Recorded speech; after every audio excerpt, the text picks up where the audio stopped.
Friends, welcome back to my channel Megala lifestyle. இப்போ நம்ம வந்து எங்கே இருக்கோம் பார்த்தீங்கன்னா, சித்தர் கோவில் கஞ்சமலைங்கிற சித்தர் கோவிலில் இருக்கோம். இன்றைக்கி நான் உங்களுக்கு இந்த சித்தர் கோவிலை சுற்றி காட்ட போகிறேன் அண்ட் அதோட வரலாறு சொல்ல போகிறேன். அண்ட் என் கூட இருந்து இந்த வீடியோவை ஃபுல்லாக வாட்ச் பண்ணுங்கள். அண்ட் சப்ஸ்கிரைப் பண்ணாதீங்க, சப்ஸ்கிரைப் பண்ணிக்கோங்க. ஷேர், லைக் அண்ட் கமெண்ட் பண்ணுங்கள். தேங்க்யூ. இந்த இடம் அப்படின்னு பார்த்தீங்கன்னா, நம்ம சித்தர் கோவில் எங்கே இருக்குது தெரியாதவங்களுக்காக சொல்கிறேன். இளம்பிள்ளை, சேலம் மாவட்டம் இளம்பிள்ளை போகிற வழியில் இந்த சித்தர் கோவில் இருக்குது. இது என்ட்ரன்ஸில் லெஃப்ட் அண்ட் ரைட் சைடு 2 சைடுமே வந்துட்டு கோயில் இருக்குது. மேலே வந்து முருகன் கோவில் இருக்குது, ஸ்டெப்பு போகணும். ஸோ இந்த சைடு ஒரு மண்டபம் மாதிரி இருக்குது. இதில் வந்துட்டு ஸ்டெப் ஏற முடியாதவங்க பைக்லேயுமே வந்துட்டு போகலாம். அதுக்கான வழி வந்துட்டு பார்த்திங்கன்னா காட்டுறோம் பாருங்கள்.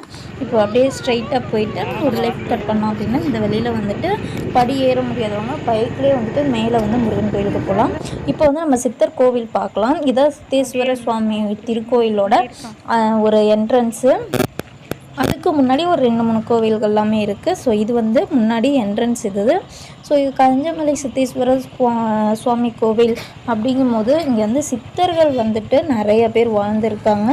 ஸோ இந்த இடம் பார்க்காதவங்க வரணும்னு நினைக்கிறவங்க இளம்பிள்ளை அப்படின்னு சொல்லிட்டு கேட்டுவாங்க. இளம்பிள்ளை இடத்துல தான் இந்த இடம் இருக்குது. இளம்பிள்ளை அப்படிங்கிற பேர் எப்படி வந்துச்சு அப்படின்னு பார்த்தீங்கன்னா, அங்கே இருக்க சித்தர் வந்துட்டு அங்கே இருக்க மூலிகையை சாப்பிட்டு முதுமையில் இருந்து அந்த மூலிகையை சாப்பிட்டனால முதுமையில் இருந்து இளமைக்கு வந்தார் அப்படிங்கிறது.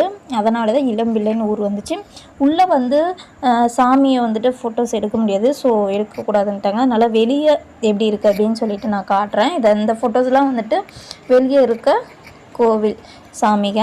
இது வந்துட்டு பார்த்திங்கன்னா உப்பு அங்கே தெரியுதுங்களா, உப்பு மிளகெல்லாம் வந்துட்டு போடுறாங்க. இங்கே வந்து சேல்ஸ் பண்ணுறாங்க. அதாவது வந்து பார்த்திங்கன்னா இங்கே வந்து மொத்தம் 10 தீர்த்தங்கள் வந்து ரொம்ப முக்கியமான தீர்த்தம். அதில் வந்து 2 பார்த்திங்கன்னா நந்தி தீர்த்தமும் காந்த தீர்த்தமும். அந்த நந்தி தீர்த்தம் காந்த தீர்த்தம் இந்த தீர்த்தத்தை வந்து தலையில் தெளிச்சிக்கிட்டால் நோயெல்லாம் போகும் அப்படின்னு சொல்லுவாங்க. ஸோ அதனாலேயே வந்துட்டு நிறைய பேர் இங்கே வந்துட்டு அந்த தீர்த்தம் வந்துட்டு தலையில் தெளிச்சுக்குவாங்க. அண்ட் வந்து உப்பு மிளகு போடுவாங்க. ஸோ இதனால் வந்து நிறைய நோய்கள் குணமாகும் அப்படின்னு சொல்லுவாங்க. இது வந்து என் ஹஸ்பண்ட் வந்து இப்போ அந்த உப்பு மிளகு வாங்கிறதுக்காக போகிறாரு. ஸோ இதை வந்து எப்படி போடுவாங்க அப்படின்னு பார்த்திங்கன்னா, ஒருத்தரும் தலையில் சுற்றி திருஷ்டி கலைகிற மாதிரி தலையில் சுற்றி வந்து தூக்கி போட்டுட்ருக்குறாங்க. ஸோ நாங்களும் இதான் ஃபஸ்ட் டைம்.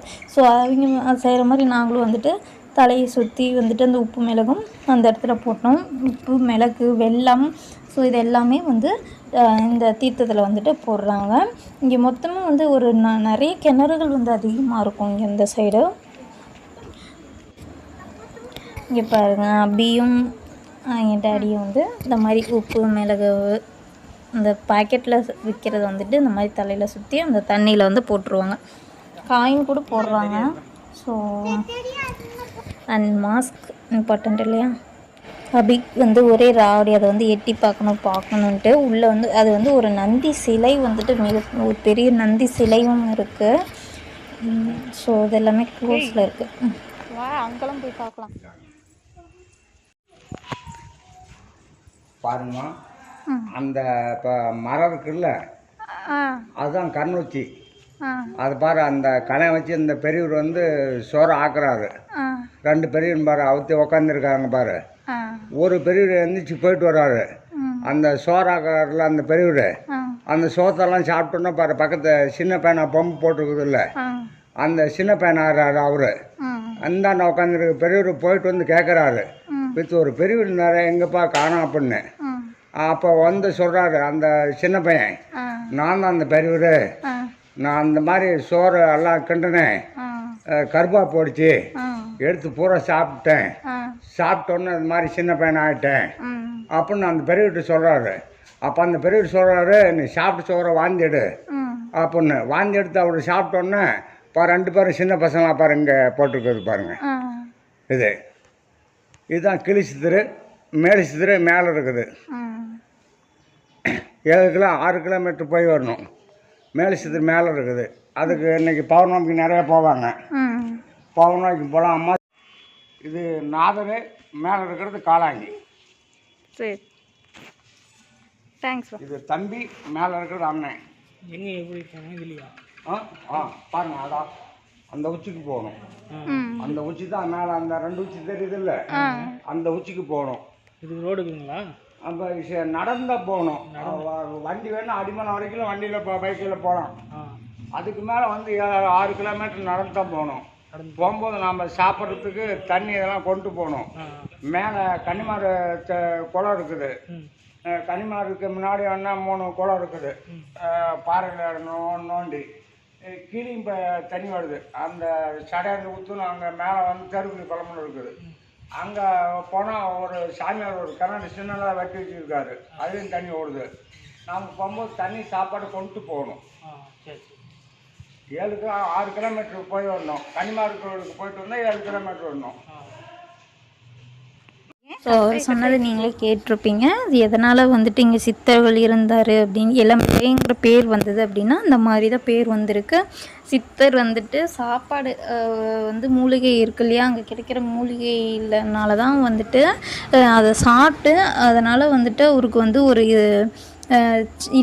முதுமையில் இருந்து இளமைக்கு மாறிட்டார் அங்கே இருக்க சித்தர். ஸோ அதனால தான் வந்துட்டு இளமைக்கு மாறினால இளம்பிள்ளை அப்படிங்கிற ஒரு பேரும் வந்திருக்கு. இங்கே சித்தர்கள் நிறைய பேர் வாழ்ந்திருக்காங்க. இந்த கோவில் வந்து 1000 வருடங்கள்லேருந்து 2000 வருடம் வரைக்கும் பழமையானது அப்படின்னே சொல்கிறாங்க. இங்கெல்லாம் வந்து பௌர்ணமியில் ரொம்பவுமே விசேஷமான வழிபாடு பூஜைகள்லாம் நடக்கும். அதுவும் முக்கியமாக இங்கே வந்துட்டு காலங்கி சித்தர் அப்படிங்கிறவர் வந்துட்டு கூடு விட்டு கூடு பாய்கிறதுல வந்துட்டு ரொம்பவே கூடு விட்டு கூடு பாயிறவர் அவர் வந்து. அப்புறம் இவர் வந்துட்டு காற்றையே உடலாக கொண்டவர். காற்று தான் அவருக்கு உடலே. ஸோ மூலிகை உண்டு முதுமையிலிருந்து நமக்கு வந்துட்டு இளமைக்கு வந்தனால தான் இங்கே இளம்பிள்ளைங்கிற பேரும் இங்கே சித்தர்கள் அதிகமாக வாழ்ந்தனால தான் இது சித்தர் கோவில் அப்படிங்கிற ஒரு பேரும் வந்து பெற்றிருக்கு. ஸோ இது வந்துட்டு ரொம்பவுமே வந்துட்டு ஒரு பிரசித்தி பெற்ற கோவில். இங்கே சேலமில் வந்துட்டு ஒரு கொஞ்சம் ஃபேமஸான கோவில் அப்படின்னா சித்தர் கோவிலும் ஒன்று தான். ஸோ இங்கே வந்துட்டு நிறைய கிணறுகள் வந்துட்டு இங்கே நிறைய இருக்குது. ஸோ இதில் வந்துட்டு பார்த்திங்கன்னா ஆமை காட்டுறேன் பாருங்கள். ஆமை தெரியுதா உங்களுக்கு? இதில் ஆமை ஒன்று இருந்துச்சு. மீன் ஆமை. இதில் ஆமை வந்து நல்லா தெரியணுங்கிறதுக்காக தான் ஷூட் பண்ணேன். தெரியுதா? கிளியராக தெரியாது. ஸோ இங்கே வந்துட்டு பாருங்கள் மங்கி நிறையா இருக்குது. ஆஞ்சநேயர். ஸோ எல்லோரும் உணவு கொடுத்தாங்க. இது வந்து எப்போ கரெக்டாக ஒரு பட்டர்ஃப்ளை பிடிச்சிட்டாங்க. அபிக்கு வந்து அது வேணும் ரொம்ப ராவடி. பட் அந்த பட்டர்ஃப்ளை ரொம்ப அழகாக இருந்துச்சு.